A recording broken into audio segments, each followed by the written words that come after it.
Are you thinking about joining the Air Force? Are you currently serving in the military? Or do you want to know what the day-to-day life is in the uniform? If you answer yes to any of those questions, then you guys are in the right spot.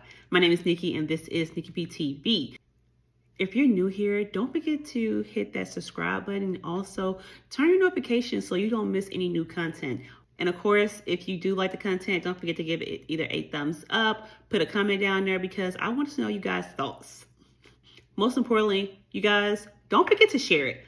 Share it with your family, with your friends, on your social medias. Share it everywhere, okay? Because this is information that needs to be out there. As many of you know, I am currently active duty in the Air Force, but I do not speak or I am not endorsed by the Department of Defense or the United States Air Force. I get a lot of questions and concerns about doing PT in the Air Force. And guys, listen, just like anything else in life, if you train for it, you can do it.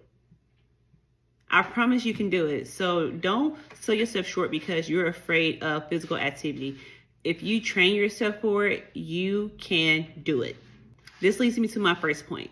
Don't go to either basic training or OTS and expect to get in shape. You're going to set yourself up for failure. You should be training before you go to training, okay? Either you should be training by yourself, you should be training with your recruiter.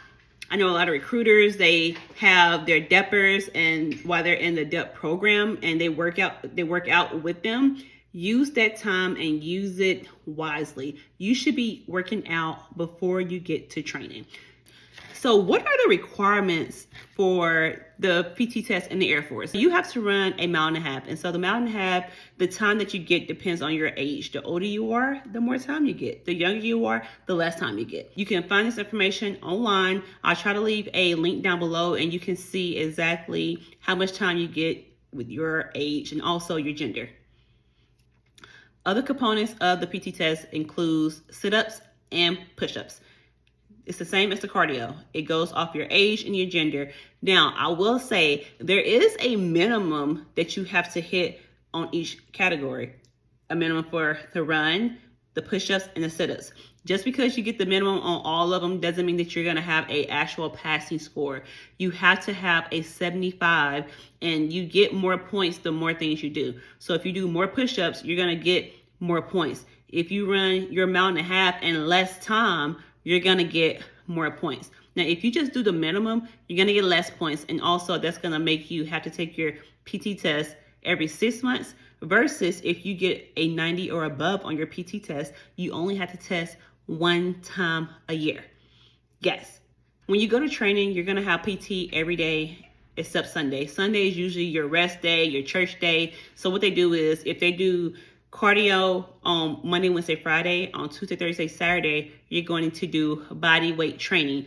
You're not going to ever have any actual weights. It's going to be your body weight. So you might be doing push-ups, you might be doing sit-ups, but also these are things that you should be doing additionally, just so you can make sure that you're covered and make sure that you are able to pass your PT test. If you guys have been doing some research on the Air Force PT test, then you will see that we have alternatives when it comes to the cardio and also the sit-up and push-ups. But let me tell you this, when you're in training, you do not get the options to take those alternatives. You have to run the mile and a half, you have to do the regular sit-ups and the regular push-ups. So just keep that in mind. The alternates do include a hammer run, you can do a hand release push-up, plank, and the cross leg crunch. My biggest tip is you guys, if you are thinking about joining the Air Force, start training now. Don't wait until you get to basic. Don't wait until you get to OTS. You should be training now because depending on where you live at right now, it could be different. It's different, especially if you go to Texas, it's hot down there.